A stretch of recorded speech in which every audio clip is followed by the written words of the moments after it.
dari MPR. Majelis MPR ya, Majelis Permusyawaratan Republik. Apa kepanjangan dari MPR? MPR, M-nya? PR, M-nya? PR, M-nya? Mas. M-nya tadi? Masa, P-nya? Peroleh, R-nya? area, apa? Tahu? R-nya? Enggak. Nggak tahu. Apa kepanjangan dari MPR?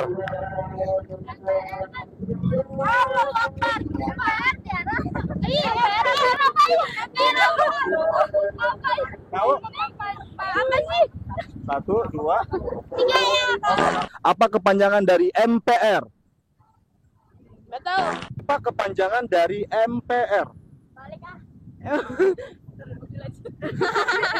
Mobil Legend.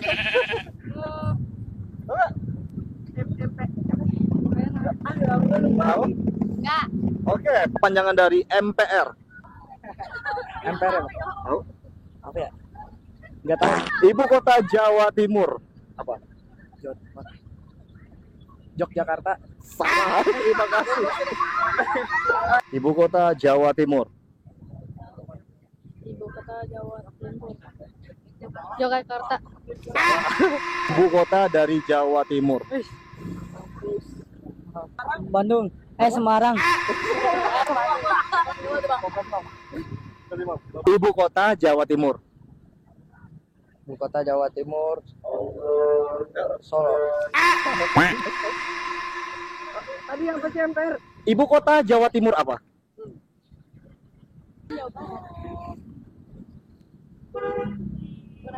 Kurang tahu. Jakarta itu provinsi apa? Ibu kota. Ibu kota apaan sih? Provinsi. Jawa Barat. Betawi. Jawa Barat. Salah. Jakarta itu masuk provinsi apa?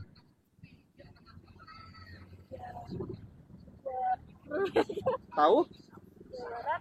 Jawa Barat. Salah. Jawa Barat. Jakarta itu masuk provinsi apa? Provinsi DKI. Jawa Timur. Jawa Timur sih. Jawa Tengah. Apa? Jawa Tengah. Salah, terima kasih. Terima kasih.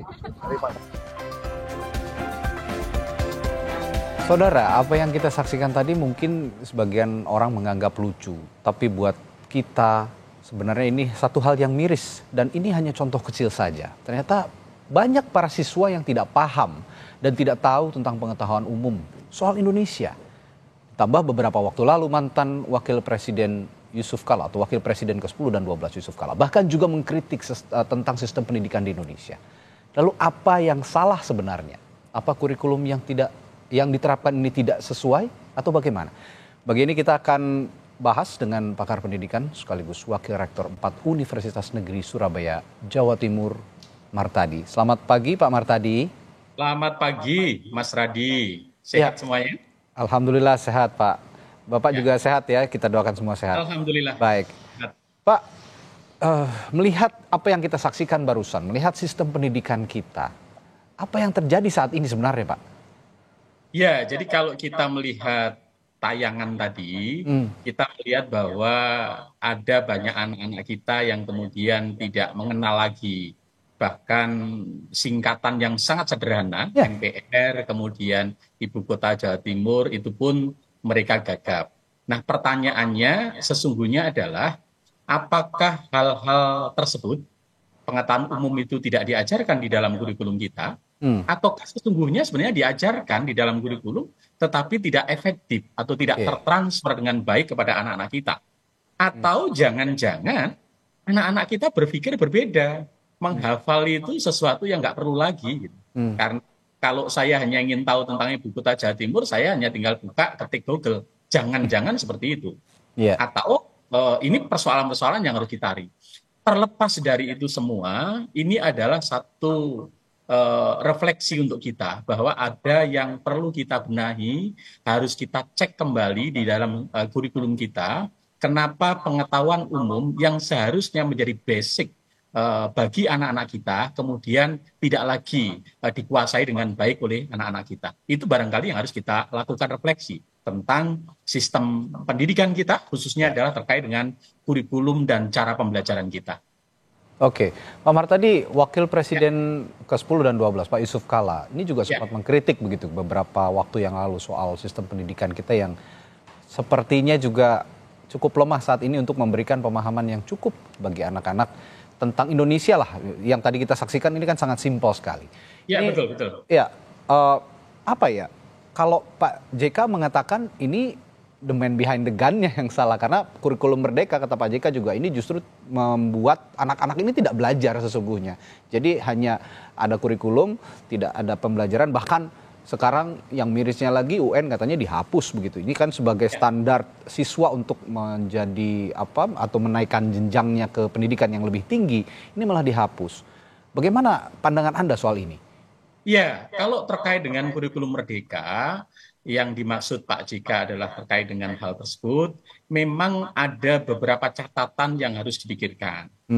Memang kurikulum merdeka kan mengikuti paradigma kurikulum yang saat ini banyak dianut oleh banyak negara. Salah satunya yang disebut Pak JK kan Finlandia. Tetapi memang saya juga sepakat dengan pandangan Pak JK bahwa tidak sepenuhnya apa yang baik di Finlandia itu ketika diterapkan 100% di Indonesia akan berhasil seperti Finlandia. Karena memang kondisinya berbeda, sistem politiknya berbeda, luas negaranya berbeda, tingkat pendidikan penduduknya berbeda, sarananya, standarnya berbeda, kualifikasi guru berbeda. Oleh sebab itu menjadi penting ketika kita ingin mengadopsi kurikulum dari negara yang maju, kita perlu melakukan adaptasi dengan konteks keindonesiaan, karena Indonesia itu berbeda sekali. Problem kita di akses, disparitas gurunya masih luar biasa. Kemudian disparitas mutu antar wilayah, ada yang sangat bagus, ada yang sangat rendah. Ini masih berbeda, sarananya berbeda. Dan juga yang harus dicatat bahwa saya sepakat kalau begitu kita jangan sepenuhnya mengadopsi itu. Kita perlu keberanian untuk memunculkan, meng-create sistem pendidikan kita yang memang berakar dari nilai-nilai keindonesiaan.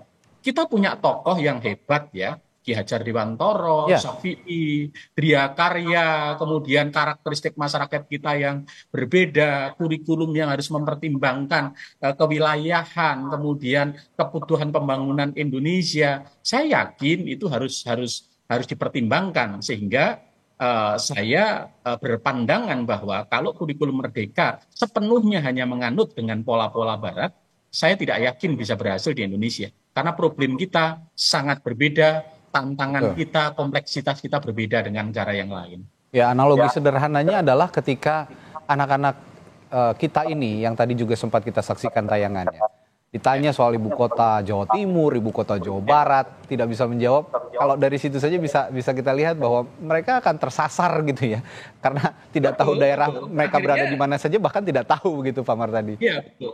Jadi anak-anak kemudian jadi kurikulum merdeka itu secara konsep bagus, tetapi harus diingat bahwa ketika kurikulum yang bagus itu belum tentu hasilnya bagus jika tidak didukung oleh konsistensi, komitmen, penyiapan sarana, perubahan mindset, dan sebagainya. Maka yang terjadi hari ini secara konsep baik, karena di lapangan tidak dikawal dengan baik, lalu kemudian anak itu belajarnya kehilangan arah. Dia mau belajar kemana? Guru-guru kesulitan karena tidak ada rujukan yang clear, ya, yang bisa dirujuk, sementara mereka harus menjalankan program itu dengan baik. Sehingga di lapangan hari ini terjadi, anak-anak tidak lagi ada insentif untuk belajar secara maksimal karena UN tidak ada. Kelas pasti, nggak perlu takut. Bahkan hari ini terjadi yang namanya surplus nilai. Karena setiap sekolah itu membuat nilai sesuai dengan standar mereka. Lalu kemudian itu nilainya sangat tinggi-tinggi, ya. Untuk apa? Untuk bisa masuk seleksi di jenjang pendidikan berikutnya. Ini menurut saya menjadi persoalan karena kemudian sekolah-sekolah mulai tidak autentik, tidak jujur lagi untuk menilai kemampuan anak sesungguhnya.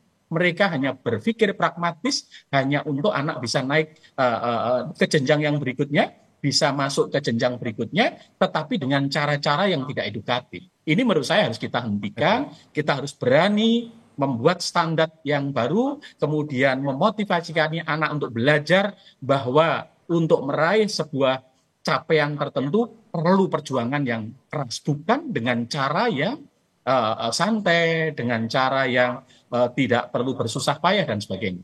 Oke, ya satu hal yang harus dilihat juga, mengenal dunia itu bagus. Tapi apalah artinya mengenal dunia jika mengenal Indonesia saja tidak bisa begitu? Itu satu hal yang harus dicatat karena anak-anak ini juga yang akan membangun Indonesia nantinya, begitu kira-kira Pak Martadi. Iya, betul Mas. Ya. Jadi menurut saya kata kunci hari ini adalah memang untuk bisa mengenal dunia harus bisa mengenal dirinya sendiri, Betul. mengenal keindonesiaan. Kalau kita tidak mengenal keindonesiaan, lalu anak langsung masuk mengenal dunia, maka anak-anak ini akan kehilangan keindonesiaannya. Anak-anak akan menjadi generasi floating. Ya. Dia lebih fasih bercerita tentang negara lain, ya, Korea taruh. Tetapi ketika ditanya tentang Indonesia, dia gagap. Ini menurut saya menjadi persoalan serius untuk identitas dan keberlangsungan bangsa kita. Oleh sebab itu, menjadi penting hari ini dikuatkan kembali kepada anak-anak kita tentang jati diri keindonesiaan. Saya menyebut dengan istilah InQ, Indonesia Question.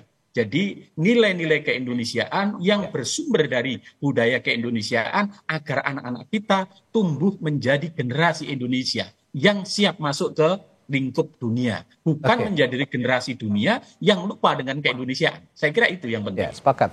Pak Martadi, kita kembali ke kritiknya Pak JK tadi, bahwa kurikulum ini sebenarnya yang saat ini ada itu tidak tepat karena Indonesia sendiri masih dalam tahap negara berkembang, bukan negara maju, belum masuk kategori negara maju. Meskipun misi pemerintah memang kita harus melompat menjadi negara maju. Apakah Anda setuju dengan pandangan Pak JK ini? Iya, jadi mungkin betul yang disampaikan Pak JK karena konteks yang berbeda antara kurikulum yang diterapkan di negara maju dengan kita. Pasti berbeda karakteristiknya. Oleh sebab itu, saya sepakat jika kurikulum yang kita ambil, kita adopsi itu harus ada fase berikutnya yang namanya adaptasi. Jadi bukan diambil sepenuhnya, tetapi diadaptasi, dikontekstualisasi dengan keindonesiaan, dengan problem masalah pendidikan di Indonesia yang aksesnya belum merata, yang kondisi gurunya masih hari ini belum seperti yang kita harapkan, cara berpikir masyarakat, cara berpikir anak dan sebagainya. Sehingga dalam hal-hal tertentu mungkin bisa kita pakai konsep yang bagus tadi. Tetapi kita juga harus ingat dalam tataran implementasi kita harus mempertimbangkan karakteristik keindonesiaan. Kalau tidak, maka hasilnya mungkin tidak seperti yang kita harapkan karena kondisinya berbeda, ya, kondisinya berbeda. Ini saya pikir satu pemikiran bijak dari Pak JK untuk memberikan kritik terhadap sistem pendidikan kita dan itu harus menjadi masukan penting bagi sistem pendidikan kita untuk bisa mereformulasi sistem pendidikan kita agar lebih sesuai, lebih tepat untuk konteks keindonesiaan yang cocok dengan kondisi Indonesia dan pada akhirnya akan mampu melahirkan anak-anak Indonesia yang kakinya kuat dalam jati diri keindonesiaan, tetapi dia siap untuk masuk di era globalisasi. Kalau bicara negara maju, saya percaya filosofi negara maju itu adalah negara yang menghargai bangsanya sendiri dan sejarahnya sendiri. Pak Martadi, terakhir, ini kan akan ada pergantian rezim pemerintahan, gitu. Otomatis akan ada juga menteri, mungkin ada menteri pendidikan yang baru. Nah, dengan dihapusnya UN saat ini, apakah perlu direaktivasi lagi UN ini dan bagaimana mengukur indikator keberhasilan siswa jika tidak ada UN? Apakah UN ini menjadi tolok ukur utama untuk mengukur indikator keberhasilan siswa? Ya, sebenarnya kan UN itu bukan satu-satunya tolok ukur gitu ya. Kita harus sadar itu. Tetapi juga kita perlu ketika ingin melihat keberhasilan pendidikan kita harus ada tolok ukur. Tolok ukur yang dibangun hari ini kan menggunakan AN, Asesmen Nasional. Tetapi yang dipotret itu adalah kondisi kualitas sekolah, kualitas guru dan sebagainya. Tetapi memotretnya melalui anak, melalui asesmen nasional. Ini tidak salah, tidak salah karena kemudian beban anak untuk bisa terbebani akan nasibnya ditentukan UN menjadi berkurang. tetapi juga harus sadar bahwa hari ini kemudian anak-anak juga kehilangan arah insentif ya. Anak-anak kemudian menurut beberapa informasi guru menjadi demotivasi. Mereka sekolah itu kemudian nyaman memang, tapi kemudian anak-anak tidak terlalu ada target yang kuat untuk itu. Nah ini menurut saya perlu dicek kembali apakah UN masih perlu dihidupkan kembali ataukah dihidupkan dalam bentuk lain agar anak-anak kita punya patokan untuk mencapai mutu belajar, sekolah punya pedoman untuk mengukur tingkat keberhasilan pembelajarannya. Nah ini menurut saya perlu ya. Sehingga PR pemerintahan yang baru adalah mencoba mengevaluasi kembali apakah setelah UN tidak dilakukan kemudian mutu pendidikan nasional semakin naik atau justru sebaliknya stagnan atau turun. Itulah PR yang harus dipikirkan oleh pemerintahan yang baru khususnya Menteri Pendidikan. Saya yakin pemerintah yang baru juga memiliki concern khusus terhadap hal ini dan terima kasih sekali lagi insight-nya atau perspektifnya pagi hari ini. Pakar Pendidikan sekaligus Wakil Rektor 4 Universitas Negeri Surabaya, Jawa Timur, Pak Martadi telah bergabung bersama kami di Sapa Indonesia Pagi. Selamat pagi Pak, sehat selalu, sampai jumpa lagi. Salam untuk para pemirsa, salam sehat kita semua. Terima kasih, salam sehat Pak Martadi.